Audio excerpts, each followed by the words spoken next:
हुस्न का बदला कैसे बर्बाद हुई थी शीला। शीला की समझ में नहीं आ रहा था कि वो क्या करे और क्या ना करे। पिछले 1 महीने से वो परेशान थी। कॉलेज बंद होने वाले थे। प्रदीप सेमेस्टर का इम्तिहान देने के बाद यह कहकर गया था कि मैं तुम्हें पैसों का इंतजाम करके 1 दिन के बाद दूंगा। तुम निश्चित रहो, घबराने की कोई बात नहीं है। पर हाँ, कहाँ वो, यह सवाल शीला को परेशान कर रहा था। उसकी और प्रदीप की पहचान को अभी साल भर ही नहीं हुआ था कि ने उससे शादी करने का वादा कर उसके साथ। शीला, तुम आज भी मेरी हो, कल भी मेरी रहोगी। मुझसे डरने की क्या ज़रूरत है? क्या मुझ पर तुम्हें भरोसा नहीं? प्रदीप ने ऐसा कहा था। तुम पर तो मुझे पूरा भरोसा है प्रदीप, शीला ने जवाब दिया था। शीला गांव से आकर शहर कॉलेज में एमए की पढ़ाई कर रही थी। यह उस का दूसरा साल था। प्रदीप इसी शहर के एक वकील का बेटा था। वह भी शीला के साथ कॉलेज में पढ़ाई कर रहा था।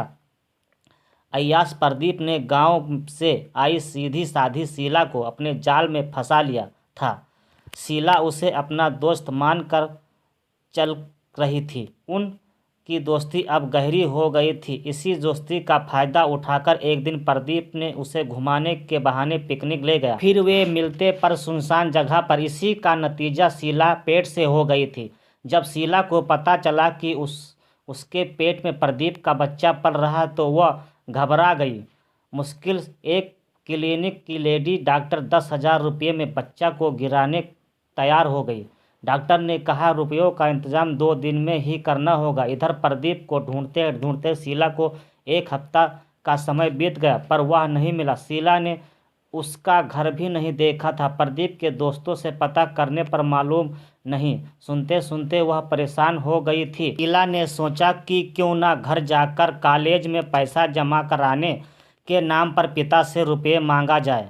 सोचकर वह घर गई। उसकी बात को ढंग से पिता ने अपनी ज़मीन गिरवी रखकर शीला को 10,000 रुपये लाकर दिए। वह रुपये लेकर ट्रेन से शहर लौट आई। ट्रेन के प्लेटफार्म पर रुकते ही शीला ने अपना जब सूटकेस को सीट के नीचे नहीं पाया तो वह घबरा गई। काफ़ी खोजबीन की पर सूटकेस गायब। वह चीख कर मार कर रो पड़ी। शीला गायब बैग की शिकायत करने रेलवे पुलिस स्टेशन के पास गई, पर पुलिस का रवैया ढीला ढाला रहा। अचानक पीछे से किसी ने शीला को आवाज़ दी। वह उसके बचपन की सहेली सुधा थी। अरे शीला, पहचाना मुझे? मैं सुधा, तेरी बचपन की सहेली हूँ। दोनों गले लग गई। कहाँ से आ रही हो? सुधा ने पूछा। घर से, शीला बोली। तू कुछ परेशान सी नज़र आ रही, क्या बात है? सुधा ने पूछा। शीला ने उस पर जो गुजरी सारी बात बता दी। बस इतनी सी बात, चल मेरे साथ घर, तुझे मैं 10,000 रुपये देती हूँ, बाद में मुझे वापस दे देना। सुधा उसी ऑटो रिक्शा से शीला को अपने घर लेकर पहुँची। शीला ने जब सुधा का शानदार घर देखा तो हैरान रह गई। सुधा, तुम्हारा झोपड़पट्टी वाला घर, तुम्हारी माँ अब कहाँ है? शीला ने सवाल थोड़ा घबरा कर किया। वह सब भूल जा, माँ नहीं रही, मैं अकेली हूँ, एक दफ्तर में काम करती हूँ और कुछ पूछना है तो तुझे? सुधा ने कहा। ले नाश्ता कर ले, मुझे ज़रूरी काम है। तू रुपए लेकर जा, अपना काम कर, फिर लौटा देना, समझी? कहकर सुधा मुस्कुरा दी। शीला रुपए लेकर घर लौट आई। अगले दिन जैसे ही शीला ऑटो रिक्शा से डॉक्टर के क्लिनिक पर पहुंची तो वहां ताला लगा था। पूछने पर पता चला कि डॉक्टर बाहर गई हैं और 2 महीने बाद आएंगी। शीला निराश होकर घर आई। उसने 1 हफ्ते तक शहर क्लिनिक पर कोशिश की, पर कोई इस काम के लिए तैयार नहीं हुआ। हार कर शीला सुधा के घर रुपए वापस करने पहुंची। मैं पैसे वापस कर रही हूं, मेरा काम नहीं हुआ, कहकर शीला रो पड़ी। अरे ऐसा कौन सा काम है जो नहीं हुआ? मुझे बता, मैं करवा दूंगी। मैं तेरी आंखों में आंसू नहीं देख सकती, सुधा ने कहा। शीला ने सब कुछ सच सच बता दिया। तू चिंता मत कर, मैं सारा काम कर दूंगी, तू मुझ पर यकीन कर, सुधा ने कहा। और फिर सुधा ने शीला का बच्चा गिरवा दिया। डॉक्टर ने उसे 15 दिन आराम करने की सलाह दी। शीला बराबर कहती, सुधा, तूने मुझ पर बहुत बड़ा एहसान किया है, यह एहसान मैं कैसे चुका पाऊंगी? तुम मेरे पास ही रहो, मैं अकेली हूँ, मेरे रहते ही तुम्हें कौन सी चिंता। शीला अपना मकान छोड़कर सुधा के घर में रहने लगी। शीला को सुधा के पास रहते हुए तकरीबन 6 महीने बीत गए। पिता की बीमारी की खबर पाकर वह गांव चली गई। पिता ने गिरवी रखी जमीन की बात शीला से की। शीला ने जमीन वापस लेने का भरोसा दिलाया। जब शीला सुधा के पास आई तो उसने सुधा से कहा, मुझे कहीं नौकरी पर लगवा दो, मैं कब तक तुम्हारा बोझ बनी रहूंगी। मुझे भी खाली बैठना अच्छा नहीं लगता। ठीक है, मैं कोशिश करती हूँ, सुधा ने कहा। एक दिन सुधा ने शीला से कहा, सुनो शीला, मैंने तुम्हारी नौकरी की बात की है। पर कहकर सुधा चुप हो गई। पर क्या? कहो सुधा, क्या बात है, बताओ मुझे, मैं नौकरी पाने के लिए कुछ भी करने के लिए तैयार हूँ। सुधा मन ही मन खुश हो गई। उसने कहा, ऐसा है शीला, तुम्हें अपना जिस्म मेरे बॉस को सौंपना होगा, सिर्फ एक रात के लिए, फिर तुम मेरी तरह राज करोगे। शीला ने सोचा कि प्रदीप से बदला लेने का अच्छा मौका है, इससे सुधा का एहसान भी पूरा होगा और उसका मकसद भी। शीला ने अपनी रजामंदी दे दी। फिर सुधा के कहे मुताबिक शीला सोच समझ कर बॉस के पास पहुंच गई। बॉस के साथ रात बिताकर वह घर आई। साथ में 100 के 20 नोट लेकर आई और ये खेल चल पड़ा। दिन में थोड़ा बहुत दफ्तर का काम और रात में अय्याशी। अब शीला भी आंखों पर रंगीन चश्मा, जीन्स शर्ट, महंगे जूते, मुंह पर कपड़ा लपेटे गुनाहों की दुनिया का बेताब बादशाह बन गई।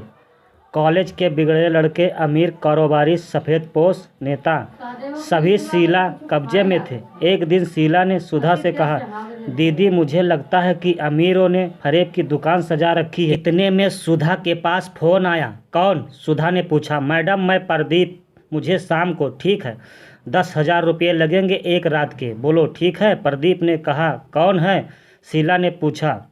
कोई प्रदीप है, उसे एक रात के लिए लड़की चाहिए। शीला ने दिमाग पर जोर डालकर, कहीं ये वही प्रदीप तो नहीं है जिसने उसकी ज़िंदगी को बर्बाद किया था। दीदी मैं जाऊंगी उसके पास, शीला ने कहा।